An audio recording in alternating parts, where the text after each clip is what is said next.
Here's the exact material we use for our brand new construction rental property. Today we got my partner here, Chris Welch, and we're gonna actually go through one of our rental properties. This is a brand new construction, and we're gonna actually go through the whole material on that, exactly what we use on from the exterior all the way to the interior and why we use certain material. You guys ready?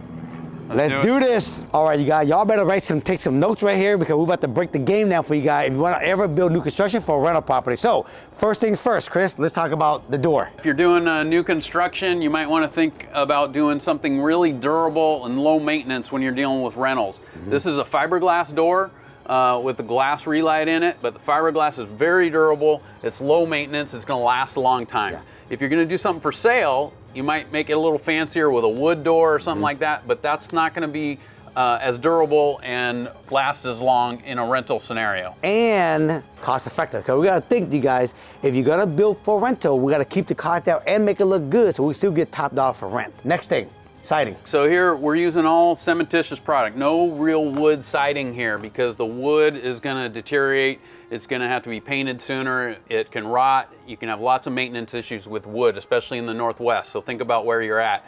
This is all hardy plank and hardy panel. You can mix it up with color. You can use color to get dimensional differences and make it look aesthetically pleasing like we've done here with a few different colors. And the thing is, you guys, is some people, people say, but Thach, why do you guys use these? How come you don't use brick? Brick is not very cost effective. Not at all. And it doesn't really fit in this style, okay? Yeah. People do use brick in Seattle for other things, but we don't use brick there. Yeah. Very expensive to do. One other little comment, a lot of people look at different sizes of lap. This is the lap, right? Yeah. So we're using a larger lap. It's fewer boards. It's less expensive to install. If you go to a tight lap and you want to get fancy with little tight laps, you're going to spend more and you're not going to gain anything in durability or anything else, especially on a rental product. So talk to your sider, ask him what's the common lap size that's most cost effective for his area, and you're going to save money. That's a very good point. All right, let's talk about awning, because this is important. Yes. Okay? When you ever sail, most people use metal awning. Because it look good, right? It makes people come, right? Wow, this is great. Right? I want to buy it. But when you do a rental, Chris, tell them what type of material this is. Yeah, so this awning here is integrated into the wood framing of the building. So we're using inexpensive materials. The framer is able to build this as he frames the building and just use common lumber. We don't have to hire a metal fabricator and deal with powder coating and lead time and special attachments and structural connections. So this is a much more cost-effective way to do it. And if you're creative enough, they still turn out looking good and they add lots of dimension to the building. And the last thing we want to talk about, you guys, in the exterior, which is one of the most expensive things. If you don't understand how to do this right, you're going to pay a lot for it, and you're not going to get a lot of rent for the property because of this right here, the window. We use white window, and the reason why is this reason. Chris, tell them why we use white window versus other color windows. Yeah, it's become pretty popular because now you can get vinyl windows with an exterior color on them. And what they're doing is they're painting the exterior portion of the frame of the window. That process has become pretty expensive. So when we're talking about white windows, the magnitude of cost savings here is pretty substantial. This townhouse and the average townhouse probably runs between $6,000 and maybe $8,000 for windows, depending on how they lay out. So you could turn that package into $10,000, $12,000, $14,000 just by changing it to a certain color. And sticking with white windows saves you that much money. And the tenant, you guys, they don't pay any more for rent for black window or white window, okay? So let's go inside and talk about the material we use inside now. Let's go. All right, as we walk into this little foyer area, you're gonna see the type of flooring we use and how we did this right here and why we did it. LVP, luxury vinyl plank, become very popular in the industry. It's usually 3 to 4 millimeters thick. It's very durable. It's a vinyl product.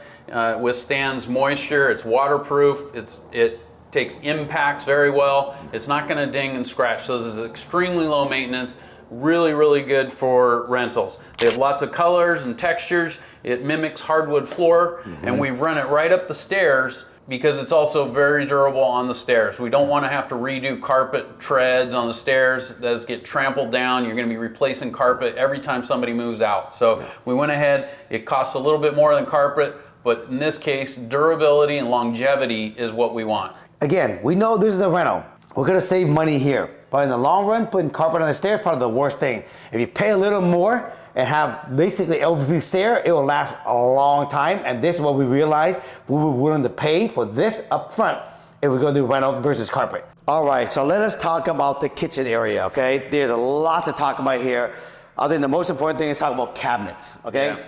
These are Abodian cabinets. Shout out to Abodian. They have a variety of different level of basically cost for appliance. You want to speak about that? Yeah. So Abodian and most manufacturers will have certain lines of cabinets.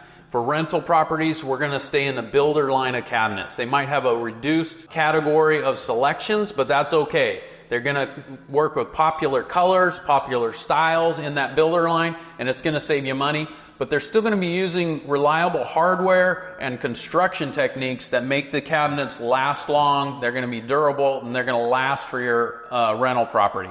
If you're going to do for sale, you might want to move up in the line and do something a little more fancy, a little more expensive. But in this case, we want to keep the costs down and maintain our durability for our renter. And let's be honest now. If you as a renter, you walk in here, you see these cabinets, and look at this. They got the nice hardware, right? It still look good. Well, we still get top dollar. I mean, this rental unit, this is a 3-bedroom unit. We still get $4,000 for these units in Seattle, right? So it's not taken away from anything from the ARV or even the rent, okay? Yeah. These cabinet pulls, for example, we don't fuss about worrying about a $6, $8, $10 cabinet pull. We've been using that pull for about 10 years now. We buy them in massive bulk and we just keep putting them on. Don't worry about it. All right, let's talk about countertop and backsplash, why we pick the color, right? The thickness of it, all that stuff. Yeah. On the quartz counter here, we use a 2-centimeter quartz. You can go to a 3-centimeter if you are a for sale product, but we're going to save some money here and use the 2-centimeter. It's 3/4 inches thick, and it's plenty for your rental properties. We stick with a cost-effective color. We're not in the higher grade quartz with lots of veining and color. We're sticking with a basic white. With the modern townhouse, white is just fine. We're also going with a simple white backsplash here. You want to keep these backsplashes simple. It'll keep the cost of installation down. You don't want to get into fancy herringbones and detailed ornaments and all that kind of stuff in your backsplash. And I want to add this. This is where I see a lot of investor, make their mistake. They try to go after the nice quartz with a lot of different veins, make it real thick. Yeah. They don't realize renter, they don't care as long as it's nice. And then they really go, Chris, like big time on the backsplash. Yeah. I need to make it pop. I need to make it look flashy. Yeah. And then they, instead of, laying it in like how we do it real simple, they stagger it all different ways, right? Right. And they don't realize, right, that that's extra money that the renter is not gonna pay more for. Renter have no problem with it. They walk in, they go, man, this is nice. Yeah. And that's the biggest mistake I see a lot of investors do are these right here. And they don't need to spend that kind of money, okay? Yeah. All right, let's talk about appliances, because this is someone asked me the other day, what type of appliance do you use and what do you provide? When we rent property out, we provide refrigerator, stove, hood, dishwasher, right? And washer and dryer for all of our unit when they rent, okay? We provide that, okay? But we gotta make sure we buy the right type of brand and appliances because it makes a difference. Let's speak about that. Yeah. So we work with our vendors, and sometimes they'll buy a certain product better than they buy another product. So talking with them, we've learned that they buy KitchenAid and Whirlpool products really well, so we get good pricing on our KitchenAid, and it's a nice middle of the road appliance as far as quality and features. But it carries a really good name, and it has durability and warranty that'll back it in case we have issues down the road. All right, let's talk about the HVAC in this. First, why do we use the mini split versus a gas furnace? Because everybody always talk about this. In townhouses and even new construction, regular single family homes now, the mini split has made things so much easier and simpler. They're much easier to install, they're much more efficient, and they help us with the energy code in Washington State. Yeah. So we use these in all of our projects now, and you can put this unit wherever you want. They make options to go in the ceiling. And the biggest reason why, because townhouses, there's not a lot of space to deal with. There's not a lot of room to do ducting. So that's why when you have limited space like apartment, condominium, tight space like townhouses, these work the best. And again, you have AC and heat, and it's basically safe space. Yeah, the installation, like I said, the savings is in that complicated ductwork. You get in these townhouses and apartments, like you were saying, that complicated small unit structure, running ductwork around that's where all the cost savings really is. So you guys see, in the living room, into the dining area, we extend the LVP all the way through. We don't put literally no carpet in this living area. We don't want to do that. And you're gonna see also, right, up here, you're gonna see we have LVP stairs all the way to the top also, okay? That's the continuation. Now, we wanna talk about lighting, Chris. We wanna talk about lighting? Yeah. All right, let's talk about lighting and what we do here to keep the costs. So in the big open areas, we use can lighting to get general utility lighting, right? And we don't hang any fancy fixtures like over the dining room area. We're not hanging some expensive fancy fixture. We're just giving them general can lighting. It keeps the cost down. It keeps it simple, flexible. They can put their dining room table any way they want. They don't have to worry about hanging it under a fixture. Over our typical island or kitchen counter, we might put in a couple pendants depending on the layout. We've been using these same pendants for years and years. Find something that works, cost effective with your suppliers, and just keep using it. It doesn't matter in rentals. Also, let us talk about the interior doors, right? You're gonna see one there, and you're gonna see a lot more because Mike is gonna show you the B-roll. Talk about the double door we use. Yeah, so these doors are a pre-finished, stained, solid core door. They're a little bit more expensive than your run-of-the-mill hollow core door that you might get pre-primed and then have to paint it on site and do all that. These are pre-finished from the supplier. We hang them just like that. They're very durable. In a rental scenario, if somebody damages it, then you're in a replacement scenario. We can just order a new slab. It comes out. Our guys just hang the slab. We don't have to worry about getting a painter in here, sanding it, priming it, and doing all that process. It will cost us more money doing that later than if we just do this door now. And let me say this to you. We always have in mind one day we will sell these units. So we want to make sure when we ever sell that the unit was built nicely with nice finishing so we can get top dollar when we sell. So new construction, we don't mind spending a little more money for basically solid door versus hollow door. Because one day when we sell, we don't want it to feel like, God, these guys went so cheap on these units. Right. But I can tell you right now in Seattle, they use LVP on $900,000 basically townhouses. So some of the stuff we use right now, we can sell this right here and we still get top dollar for this. But the one thing we don't want to do is we don't want to go cheap on hollow door on new construction. Right. Yeah. Everyone always asks me, what's the exact interior color you use for your rental?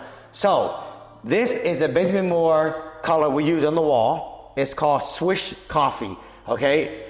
And we use that for a lot of our rental property for the new construction. Yep. And we just have buckets and buckets laid around. Like this unit, you guys, surprisingly, okay, this was rented for a year. This is built now one year ago, and today this is, coming on the rent. It just moved out, and look, it still looks beautiful because we just repainted it and it's off and running. We're gonna start renting it again.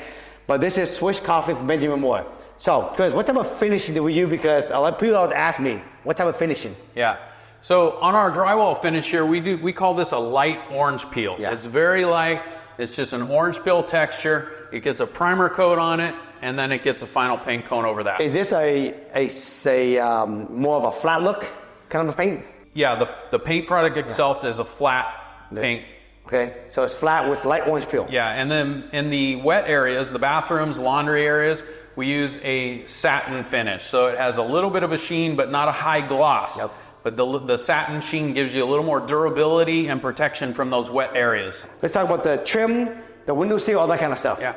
So we've got our baseboards here. This is a very common MDF pre-primed product, and then it gets painted again in the field. So finish carpenter puts this on with a simple nail gun, and then it gets primed and painted during the paint process. We use a white, so it's just basic blending in, but it has a gloss to it for durability. You want that trim work to have a nice sheen to it and very durable. Yep. Over here on our windows, we put a windowsill across the bottom only. We have a drywall wrap, we call this, around a 3-sided drywall wrap, and then we have a sill only.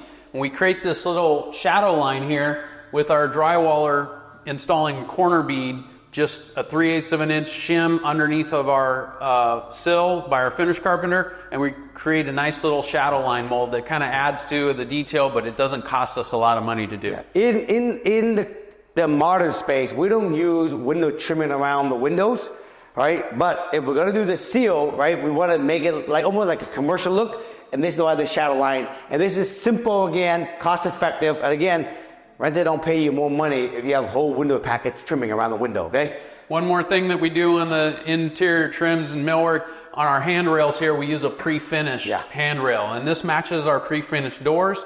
This is long lasting, very durable. Because it has a stained high gloss finish, it's easy to clean, and it's not a white painted rail that gets dinged up and that shows dirt and scum, all that stuff. It's a very durable, nice looking rail. This is the master bathroom, and we want to show you again, same cabinets, same quartz, right? We use the quartz backsplash to basically keep the cost down, but I want to show you what's the most important. Inside here, we got the nice tile on the floor, okay? But Chris, talk about the pan and why we still spend money on tile on the surrounding and the type of fixture we use. The shower pan, we want to stay with a nice modern look. We're using this one because it has a really low profile on the curb. It looks nice and modern. This is a Kohler pan. It saves us some money from doing a mud set tile shower. If you're in a nice custom fancy home, you might do a tile shower pan. That's going to cost you a lot more money than this pan. And if you do it for rental, right, the mud set tile, it just get worn out eventually, right? All the grout start to break and you start having water issues. This right here, this is for rental. That's all I'm saying, okay? Yeah. We spend a little bit of money on the master with the tile. This tile is a little bit nicer. You could save some money there, but we do like to dress up our masters a little bit because that's where the renter is going to live, and they want to have a nice master when they come in here. We do a dual head shower. We've got a shower wand on the wall with a rain head out of the ceiling. We do that efficiently though by doing 2 shower valves. Now that's a little bit of a trade secret or a workaround. There's different ways of doing a combo shower and rain head with diverters and special valves and all that stuff. You don't have to get that complicated, especially with a rental. We just simply put in one inexpensive valve for the shower head and one inexpensive valve for the rain head. That'll save you money. Yeah, and we spent some money on the glass. Yeah, so this is a frameless 3/8 thick shower door glass. It is a little more expensive than like a track sliding bypass door. But again, we're dressing up the master a little bit. We want the renters to feel special and have a nice master. And this is the way to do it. All right, this is where the magic is over here on these basic townhouses, the rooftop deck. You guys see downtown Seattle, okay? We want to address a few things on the rooftop because the rooftop is very important. So as a landlord and a developer who holds lots of properties, you also got to protect your liability and exposure, right? The cheaper way to do this, and a lot of people still do it, is just put down a vinyl membrane decking. And it's got textures and colors available, and it's a lot less expensive than this. But then people are putting their furniture and their walking, all their stuff is going right on your roofing membrane, and your damage, your liability for damage in that scenario is extremely high. There's lots of problems with that kind of roof in the Northwest. So we do this pedestal set decking. So this is sitting above our roof membrane on pedestals. They set the pedestals so now this is flat. We're not walking on a slope, so it's much nicer. And now when you put furniture down on this, your furniture is sitting on the decking. It's not going to tear through and cause a leak and damage to our unit. You see now, you gotta know when and where to spend the money when you buy rental property, okay? When you actually build rental property, especially new construction, and when not to do it. This is an example when we spend money. This is probably one of the most important things on this whole entire whole project. It is, definitely. If this thing leaked right here, I mean, it would just ruin the whole entire unit. Yeah, then you're out with rent, you're dealing with insurance claims, you know, it's a major headache. Yeah. All right, you guys, so look, that's pretty much a wrap on this video. I hope you guys enjoy the type of material we use from pretty much from the outside all the way to the inside, all the way to the rooftop deck. If you guys like what you hear, right, give us a thumbs up. If you have any question about anything we talked about today, leave it in the comment for Chris and I. We'd be happy to discuss that with you guys. Other than that, right, you guys, we're trying to hit that 1 million subscriber. If you haven't subscribed, hit that subscribe button for us, all right? Other than that, we will talk to y'all soon. Peace.